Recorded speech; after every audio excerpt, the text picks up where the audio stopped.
স্বাগতম প্রিয় শিক্ষার্থী।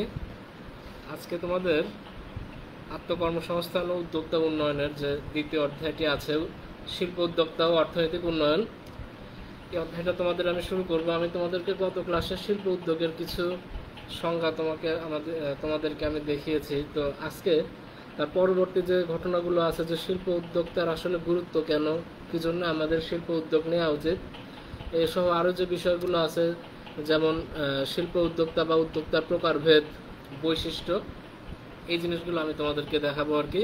তা আমরা জানি যে যে কোনো দেশের উন্নয়ন কিন্তু সেই দেশটা অর্থনৈতিকভাবে এবং শিল্প বাণিজ্যের উপরে কতখানি নির্ভরশীল, তার উপরে ভিত্তি করেই কিন্তু একটি দেশ উন্নত না অনুন্নত সেটা কিন্তু আমরা নির্ণয় করি। আমরা যদি দেখতে পারি যে যদি আমরা চীনের কথা কিংবা এই পূর্ব এশিয়ার বিভিন্ন দেশ যেমন জাপান, কোরিয়া, তাইওয়ান, এদের কথা যদি বিবেচনা করি, তাহলে দেখা যাবে যে এরা দ্বিতীয় বিশ্বযুদ্ধের আশেপাশে কিংবা ওই সময় কিন্তু খুবই গরিব দেশ ছিল আর কি। পরবর্তীতে কিন্তু তারা চেষ্টা করেছে বিভিন্ন শিল্প স্থাপন করে, সেটা যেভাবেই হোক, বাইরের দেশ থেকে কোনো প্রযুক্তি এনে সেইটা নিজেরা পরীক্ষা করে দেখে হোক, কিংবা লোকজনকে শিল্প স্থাপনের জন্য বিভিন্নভাবে উৎসাহিত করে হোক, তাদের চেষ্টা ছিল যে কিভাবে খুব বেশি পণ্য উৎপাদন করা যায়। এবং আজকে যে আমরা সারা বিশ্বে যে চীন যে তার অর্থনৈতিক যে কার্যকলাপ, বিভিন্ন দেশ যেমন দেখা যায় যে এখন মার্কিন যুক্তরাষ্ট্র সহ অন্যান্য যারা উন্নত রাষ্ট্র আছে, তারাও কিন্তু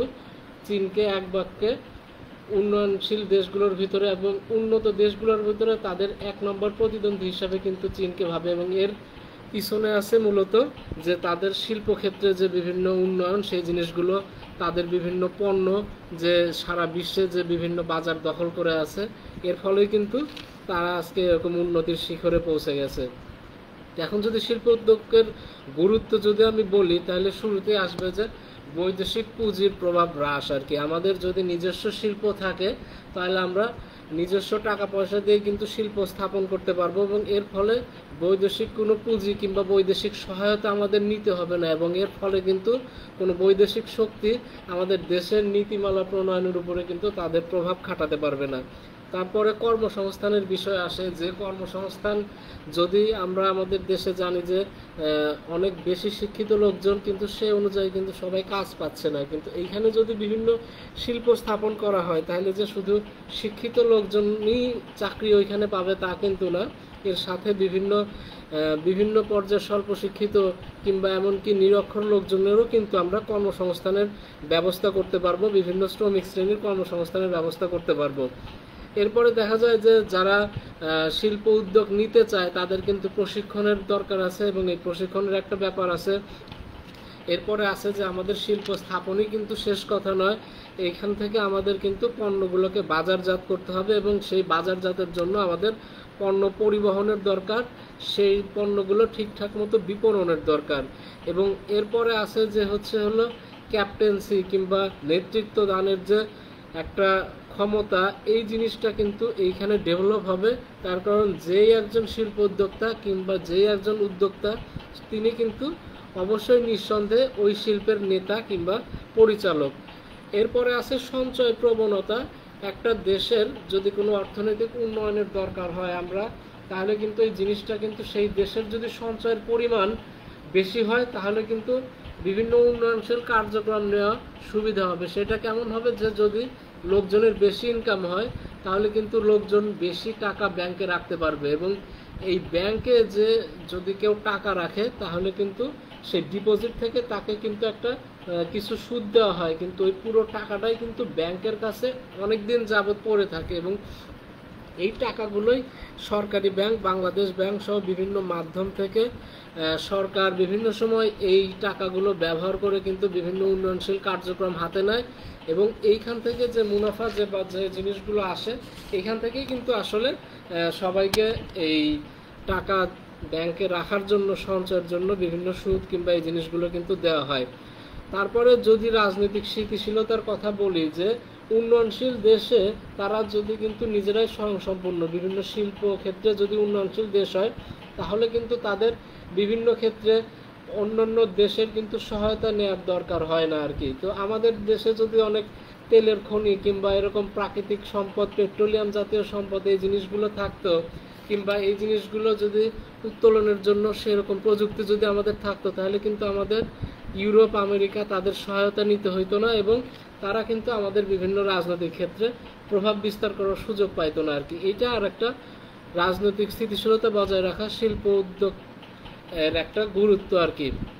তারপরে সম্পদের সদ্ব্যবহার। আমাদের দেশে অনেক হচ্ছে হলো একটা বিশাল সমুদ্র সৈকত আছে, কক্সবাজার, তারপরে পটুয়াখালী, কিংবা এই পুরো দক্ষিণাঞ্চলের পুরো এলাকাটাই কিন্তু আমরা সমুদ্রের ধারে আছি। কিন্তু এইখানে যদি আমরা যথাযথ পরিকল্পনা নিয়ে যদি বিভিন্ন উইন্ড মিল স্থাপন করে যদি বায়ু বিদ্যুৎ, নবায়নযোগ্য বিদ্যুৎ উৎপাদনের যদি প্ল্যান্ট তৈরি করা হইতো, তাহলে এই সম্পদের কিন্তু সঠিক ব্যবহার হইতো, এই যে সমুদ্রের ধারের যে বাতাস কিংবা সমুদ্র স্রোত, এই জিনিসগুলোর আর কি।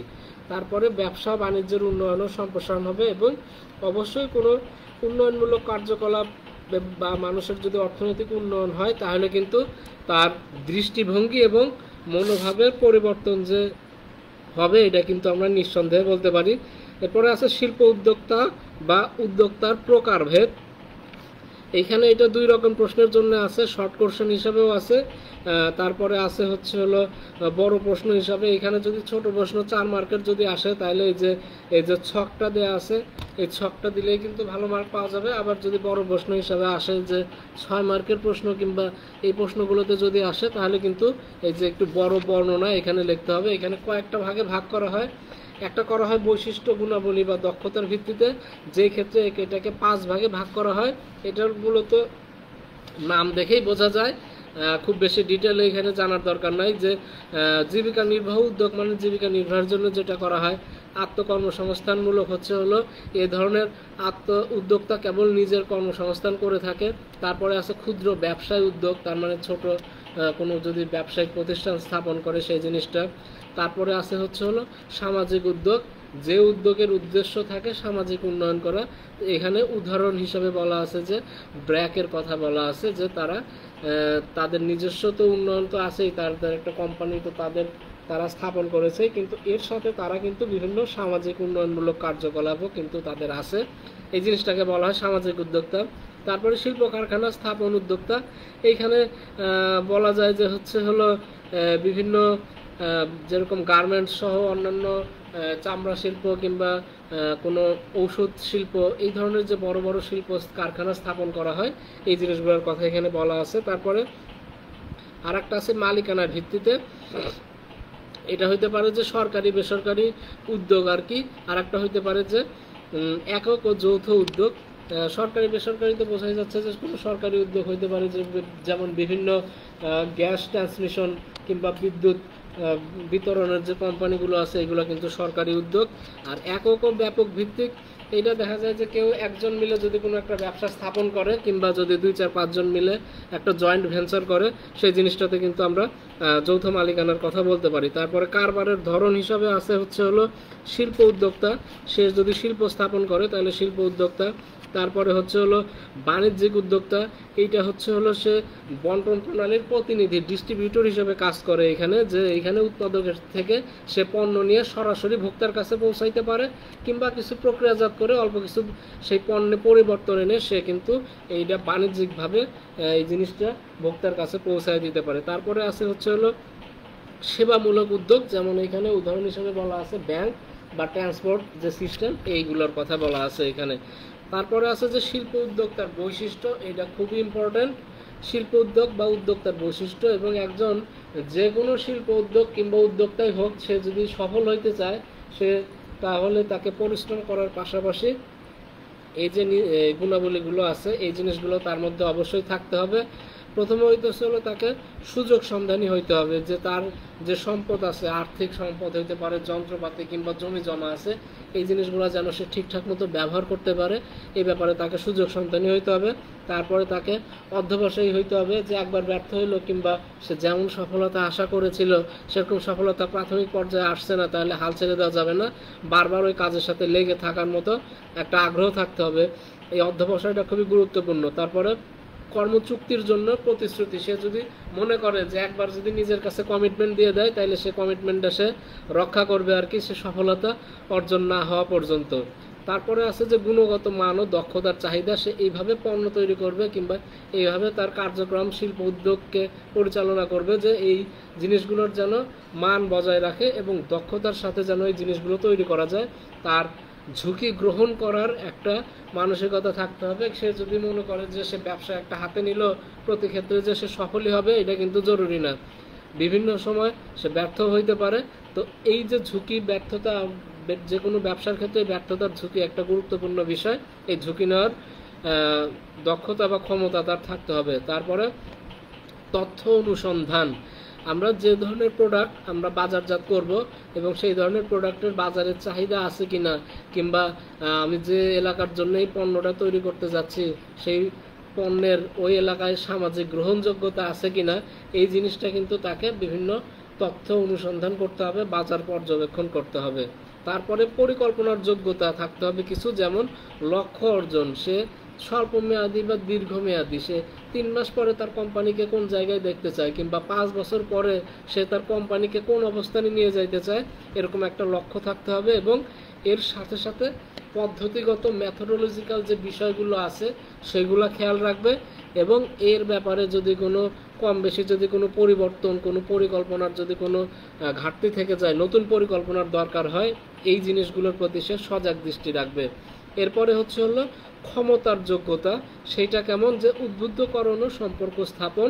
যদি সে তার উদ্যোগের যদি শ্রমিক কিংবা যে আরও বিষয়গুলো আছে কিংবা তার যে গ্রাহক ভোক্তা কিংবা অন্যান্য যে কোম্পানির কাছে যদি সে কোনো পণ্য বিক্রির তার ইচ্ছা থাকে, তাহলে তাদেরকে প্রভাবিত করার মতো তার কিন্তু দক্ষতা থাকতে হবে, তাদের সাথে সুসম্পর্ক রাখতে হবে। সুসম্পর্ক না থাকলে কিন্তু কেউ আমার পণ্য কিংবা কেউ আমার ব্যবসার প্রোডাক্ট কিন্তু কিনবে না, এই জিনিসটা মাথায় রাখতে হবে। এবং সর্বোপরি যেটা গুরুত্বপূর্ণ সেটা হলো আত্মবিশ্বাস। এবং সেই জিনিসগুলো কি, যে উপরের যে যতগুলো বিষয়ের কথা আমরা আলোচনা করলাম সেই সবগুলো বিষয়ের উপরে তার দৃঢ় বিশ্বাস, দক্ষতা এবং আস্থা থাকতে হবে নিজের উপরে। এরপরে আছে হলো শিল্প উদ্যোক্তা উন্নয়ন চক্র বা শিল্প স্থাপনের ক্ষেত্রে কি কি পদক্ষেপ। আমরা কিন্তু সব কিছুই ধাপে ধাপে কিন্তু এখানে করি আর কি, যে শিল্প স্থাপনের জন্য পদক্ষেপের আগে পদক্ষেপটা বলি, তারপরে উন্নয়ন চক্রটা বলবো। যে পদক্ষেপ যদি আমরা যে কোনো শিল্প স্থাপন করি, এইটা কৃষি ভিত্তিক কিংবা কৃষি খামারের ক্ষেত্রেও প্রযোজ্য, তাহলে কিন্তু আমাদের একটা সুন্দর পরিকল্পনা দরকার এবং ধাপে ধাপে কাজ করার দরকার। প্রথমে কি করব, তারপরে কি করব, এই সাইকেলটা মেনটেন না করলে, এই ধাপে ধাপে কাজগুলো না করলে কিন্তু একটা হ্যাপাজার্ড কন্ডিশন হয়ে যাবে। তো আমরা এই জিনিসগুলো একবার পড়লেই মাথায় থাকবে, তার কারণে এই জিনিসগুলো আসলে বাস্তব জীবনের সাথে খুবই সংশ্লিষ্ট। যেমন শুরুতেই আছে স্থান নির্বাচন, এমন জায়গা নির্বাচন করতে হবে যে যেখান থেকে আমার কাঁচামাল আমি সহজেই রিসিভ করতে পারবো, যেখানে আমাদের বিদ্যুৎ ব্যবস্থা আছে কিংবা যদি আমার গ্যাসের সাপ্লাই লাগে কিংবা যে কোনো জ্বালানি যদি লাগে সেই জ্বালানির সহজলভ্যতা আছে, পরিবহন ব্যবস্থা, আমি আমার প্রোডাক্টকে ওইখান থেকে যে কোনো যানবাহনে করে সহজে যেন অন্য শহরে কিংবা দূরবর্তী জায়গায় নিয়ে যাইতে পারি, এরকম রাস্তাঘাট থাকতে হবে, এরকম স্থান নির্বাচন করতে হবে। তারপরে হলো প্রাথমিক মূলধন। এখন আমার এরকম মূলধন ওই ব্যবসার জন্য দরকার, সেই ব্যবসার জন্য এরকম মূলধন জোগাড় করেই কিন্তু আমার ব্যবসা স্থাপন করতে হবে। দেখা যায় যে যদি আমার সেই ব্যবসা স্থাপন করার জন্য যদি একটা 2 তলা বিল্ডিং লাগে, আশেপাশে যদি আমার ওয়াল দিতে হয় এবং এইটা দিতেই যদি আমার টাকা ফুরিয়ে যায়, আমার যদি সেই যন্ত্রপাতি কেনার মতো যদি আর টাকার ব্যবস্থা করে যদি আমি না থাকি, তাহলে কিন্তু আমার উদ্যোগ ওই পর্যন্তই শেষ হয়ে গেল। তারপরে সঠিক চাহিদা, আমি এক ধরনের কাঁচামাল দিয়ে বিভিন্ন রকম প্রোডাক্ট তৈরি করতে পারি প্রক্রিয়াজাত করে। এখন সেই জিনিসটাই ওই যে আগে যেটা বলছি, তথ্য অনুসন্ধান করে বাজার বিশ্লেষণ করে আমি কিন্তু ওই ধরনের পণ্য তৈরি করব। তারপরে সঠিক প্রযুক্তির ব্যবহার, একটা প্রোডাক্ট আমি বিভিন্ন রকম যদি আমি তৈরি করি, যে হলো আমি ওইখানে কোনো পণ্য কাঁচামাল কিংবা এই জিনিসগুলো যদি আমি স্টোরেজ করে রাখতে চাই, তাহলে সেই স্টোরেজের যে কোল্ড যে সিস্টেম সেটা কিভাবে করব, বিদ্যুৎ দিয়ে করব না তেল দিয়ে করব না ডিজেল দিয়ে করব, এই কোন প্রযুক্তি আমি অবলম্বন করব সেইটা সম্পর্কে সঠিক পরিকল্পনা নিতে হবে, আইনগত দিক, আমি যে জিনিসটা করতে চাচ্ছি সেটার কোনো পরিবেশগত ঝুঁকি আছে কিনা, যেটা এখন কিন্তু যে কোনো নতুন শিল্প স্থাপনে, নতুন শিল্পনীতিতে কিন্তু খুব ভালোভাবে বলা আছে যে পরিবেশের ক্ষতি করে কিংবা পরিবেশের হুমকি স্বরূপ কোনো শিল্প স্থাপন করা যাবে না, কিংবা কোনো নৈতিকতামূলক যদি কোনো অবক্ষয় কিংবা এই ধরনের যদি কোনো সমস্যার কারণ হয় এরকম কোনো প্রোডাক্টের কিন্তু শিল্প স্থাপন করা যাবে না, এবং একই সাথে সম্পদের সদ্ব্যবহার করতে হবে। আচ্ছা, এইখানে কয়েকটা জিনিস বলা আছে যে হলো যে শিল্প উদ্যোক্তা উন্নয়ন চক্র, যেটা শুরুতে আছে প্রেরণা প্রদান, তারপরে আছে 2 নম্বরে আছে সমর্থন, 3 নম্বরে আছে হলো সংরক্ষণ। এই জিনিসটাই মূলত শিল্প উদ্যোক্তা উন্নয়ন চক্র আর কি। তো প্রেরণা প্রদানের যে জিনিসগুলো থাকে সেইখানে কি আছে যে শুরুতে তাদেরকে যে কোনো শিল্প স্থাপনের জন্য কিংবা এই ধরনের উন্নয়ন করার জন্য তাকে শিক্ষা দিতে হবে এবং তাকে সেই জিনিসটা অর্জন করার মতো সুযোগ প্রদান করতে হবে। তারপরে আছে হলো যে এই সুযোগগুলো কারা কারা নিতে পারবে, বৈজ্ঞানিক উপায়ে এই ধরনের উদ্যোক্তাগুলোকে চিহ্নিত করতে হবে, তারপরে তাদেরকে আকৃষ্ট করতে হবে, তারপরে তারা কি ধরনের পণ্য তৈরি করতে পারে সেই ধরনের পণ্য তৈরির জন্য সুযোগ সৃষ্টি, পণ্যের লাভ, এইগুলা তাদেরকে জানাইতে হবে, নতুন নতুন পদ্ধতি সম্পর্কে জানাইতে হবে, তাদেরকে পরামর্শ দিতে হবে এবং স্থায়ী শিল্প উদ্যোক্তা গোষ্ঠী তৈরি করে তাদের একটা সোশ্যাল অ্যাকসেপ্টেন্স, সমাজে তাদের একটা মূল্য দিতে হবে। এবং এই সবগুলাই কিন্তু শিল্প উদ্যোক্তা উন্নয়নের জন্য তাদেরকে আমি এই সব কাজগুলো করে তাদেরকে আমি কিন্তু প্রেরণা দিলাম। তারপরে শুধু প্রেরণা দিলেই মই টেনে নিলে হবে না, এরপরে আছে হলো সমর্থন। সমর্থনে কি আছে যে তার প্রকল্পকে রেজিস্টার্ড করে নিতে হবে, অর্থের ব্যবস্থা করতে হবে, তাকে ভূমি, তারপরে তার বিভিন্ন স্থাপনা, বিদ্যুৎ, পানি, জ্বালানি, পরিবহন, যন্ত্রপাতি, কাঁচামাল, লাইসেন্স, তারপরে আরও যেগুলো আছে যে কর, তার একটু করের হার কমায় দেওয়া কিংবা ট্যাক্স হলিডে, এইগুলা দিয়ে ব্যবস্থাপনা, বাজারজাত সম্পর্কিত তথ্য দিয়ে তাকে কিন্তু আমি সাপোর্ট দিব আর কি। এবং এর ফলেই পরবর্তীতে সে যে জ্ঞান কিংবা সে যে প্রেরণা অর্জন করবে সেই জিনিসগুলা আমার সংরক্ষণ করতে হবে, নাহলে কিন্তু সে দেখা যাবে যে এক সময় এই শিল্প উদ্যোগ থেকে কিন্তু মুখ ফিরিয়ে নেবে, সে অনেক দূর আগায় গেছে কিন্তু হয়তো আর সেরকম প্রেরণা পাচ্ছে না, সেরকম সমর্থন পাচ্ছে না। তো সেই ক্ষেত্রে সংরক্ষণ করার জন্য কি করতে হবে যে তার ব্যবসাটাকে আধুনিকীকরণ, মডার্নাইজেশনের জন্য সহায়তা দিতে হবে, তারপরে সম্প্রসারণ, বিকল্প দ্রব্য তৈরির ক্ষেত্রে সহায়তা দিতে হবে, তারপরে তার যদি কখনো অতিরিক্ত অর্থের দরকার হয় তাহলে যে ঋণ যে ব্যবস্থা আছে সেই সুযোগ দিতে হবে, কখনো কখনো তার ঋণের সুদ পরিশোধ কিংবা অনেক সময় কিছু সুদ কমায় দিতে হবে, তারপরে যদি নতুন নতুন কোনো সমস্যা থাকে সেই সমস্যা সমাধানে পরামর্শ, নতুন বাজার সৃষ্টি। একজন আসলো যে সে ফুল দিয়ে বিভিন্ন সুন্দর সুন্দর হয়তো ফুলের বুকে কিংবা এই ফুলের তোড়া এই জিনিসগুলো তৈরি করে বিদেশে সে রপ্তানি করার মতো এরকম গ্রেডের সে পণ্য তৈরি করে, কিন্তু যদি বাংলাদেশের সাথে এরকম যদি কোনো দেশের চুক্তি না থাকে যে এই ধরনের পণ্য সেই দেশে বিক্রি করবে তাহলে কিন্তু সে কোনো দেশে বিক্রি করতে পারবে না। তাহলে তাকে এরকম চুক্তি করে তাকে এই নতুন বাজার সৃষ্টিতে তাকে সহায়তা করতে হবে এবং অন্যান্য যেসব প্রয়োজন ভিত্তিক যে সব সাপোর্ট দরকার সেই সাপোর্টগুলা দেয়া হবে আর কি। আচ্ছা, এরপর আছে যে একজন উদ্যোক্তা সফলতা ও ব্যর্থতার মানদণ্ড। এটা বাস্তব ক্ষেত্রেও খুবই গুরুত্বপূর্ণ যে একজন ব্যক্তি কিভাবে কি কি পদক্ষেপ নিলে সফল হবে আর কি কি কাজ করলে তার ব্যবসাটা থেকে সে কোনো লাভ আনতে পারবে না। এই জিনিসগুলো আছে শুরুতেই একবার রিডিং দিয়ে নিলেই কিন্তু মোটামুটি মনোযোগ দিয়ে একবার পড়লে এই জিনিসটা মনে থাকবে। শুরুতেই হলো সঠিক ব্যবসা এবং সঠিক পণ্য নির্বাচন করা, তারপরে হলো মূলধন। এই জিনিসগুলো গত একটা প্রশ্নের সেই পয়েন্টেও চলে আসছে। তারপরে তার মূলধনের জিনিসগুলো থাকতে হবে, তার চাহিদা নিরূপণ করতে হবে যে কি পরিমাণ চাহিদা আছে, কি পরিমাণ কাঁচামালের যোগান আছে, কোন এলাকায় আমি এই পণ্যটা বিক্রি করব, ওইখানে এই পণ্য কেনার মতো আর্থিক সামর্থ্য কত পার্সেন্ট, ভোক্তার আছে কিংবা কত পার্সেন্ট জনগণের আছে, এই বিষয়গুলো চাহিদা নিরূপণ করতে হবে। পণ্যের বাজারজাতকরণ, আমি পণ্য তৈরি করলে হবে না, এই পণ্য যে আমি তৈরি করছি এটা যে আমার বাজারের আরও 5-10টা পণ্যের সাথে প্রতিযোগিতা করতে পারে কিংবা তাদের চাইতে যে গুণে মানে অনন্য, সেই জিনিসটা আমাদের মাথায় রাখতে হবে, যে এই যে দামে কম মানে সেরা, এরকম আর কি বিষয়গুলো।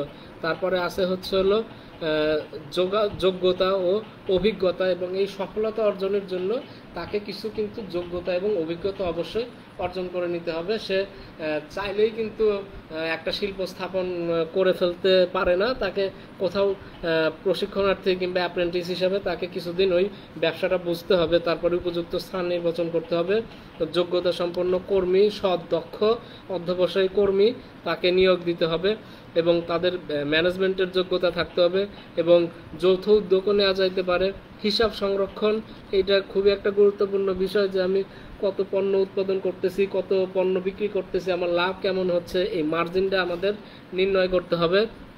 সুষ্ঠু ঋণ ব্যবস্থাপনা, এই জিনিসগুলো। এরপরে আছে যে সবচেয়ে আমার ইম্পর্টেন্ট যে প্রশ্ন মনে হয়েছে এখানে, যে বাংলাদেশে উদ্যোক্তা উন্নয়নের সম্ভাবনা, এটা যদি অন্য আসপেক্টে যদি আমরা বলতে চাই যে আমাদের দেশ কিন্তু উন্নয়নশীল দেশ, এবং এইটা 2041 সালে কিন্তু তারা উন্নত দেশের কাতারে নাম লেখানোর জন্য কিন্তু বিভিন্ন পরিকল্পনা হাতে নিচ্ছে, এবং এই জন্য বিভিন্ন শিল্পনীতি, বিভিন্ন শিল্প উদ্যোগকে আরও সহজ করে তোলার জন্য কিন্তু সরকারের বিভিন্ন ঋণদান কর্মসূচি, সাপোর্ট কর্মসূচি কিংবা এই ধরনের জিনিসগুলো আছে। এরপরে দেখা যায় যে বিশেষ অর্থনৈতিক অঞ্চল কিংবা রপ্তানি প্রক্রিয়াজাতকরণ অঞ্চলে বিভিন্ন শিল্প স্থাপন করার জন্য কিন্তু একদম বিভিন্ন সুযোগ সুবিধা কিন্তু দেয়া হয়, এবং এই সব বিষয়গুলোই কিন্তু বাংলাদেশের যে উদ্যোক্তা উন্নয়নের কিন্তু এই সম্ভাবনা। এর সাথে আমরা দেখতে পারি যে আমরা কৃষিতে দেখা যায় বিভিন্ন পণ্য, এই যে আলু কিংবা যখন যে প্রোডাক্ট হয় তখন কিন্তু সব কৃষকই কিন্তু ওই জিনিসটারই চাষ করে, পরবর্তীতে দেখা যায় যে অনেক কিন্তু সংরক্ষণের অভাবে নষ্ট হয়ে যায়। তো এই আলু সহ বিভিন্ন ফলের যে চিপস, জ্যাম, জেলি, এইগুলা প্রক্রিয়াজাতকরণ কারখানা যদি স্থাপন করা যায় তাহলে কিন্তু নিজের কর্মসংস্থান হবে, দেশের শিল্প উন্নয়ন হবে। তারপরে বিভিন্ন সময় কিন্তু যুব উন্নয়ন অধিদপ্তর সহ বিভিন্ন অধিদপ্তর তারা প্রশিক্ষণ দেয়, তারা কিছু সাপোর্ট দেয়, তারা যন্ত্রপাতি কেনার জন্য ভর্তুকি দেয়। এই জিনিসগুলোও কিন্তু উদ্যোক্তা উন্নয়নের জন্য একটা হচ্ছে হলো সম্ভাবনা। তারপরে আমাদের এখন দেশের উদ্দেশ্য দেখা যায় যে কৃষি তো আমরা প্রবৃদ্ধি অর্জনের একটা গুরুত্বপূর্ণ উপাদান তো আছেই, এবং এর সাথে সাথে আমাদের লক্ষ্য হচ্ছে হলো শিল্পক্ষেত্রে প্রবৃদ্ধিটাকে বাড়ানো, এবং এই জন্যই কেউ যদি ঠিকঠাক প্রজেক্ট নিয়ে কিংবা সঠিক পরিকল্পনা করে যদি দাখিল করতে পারে কিংবা ঋণের জন্যও যদি আবেদন করে বিভিন্ন ব্যাংকের কাছে, তাহলে কিন্তু তাদের আর্থিক যে সহায়তা, মূলধনের যে ঘাটতি, এটা পূরণ করার জন্য কিন্তু তারা বিভিন্ন সাপোর্ট পাবে। তো এই অধ্যায়টা থেকে অনেক গুরুত্বপূর্ণ প্রশ্ন আছে, তোমরা সব কিছু দেখে নিবা আর কি। তো ধন্যবাদ সবাইকে, ভালো থেকো।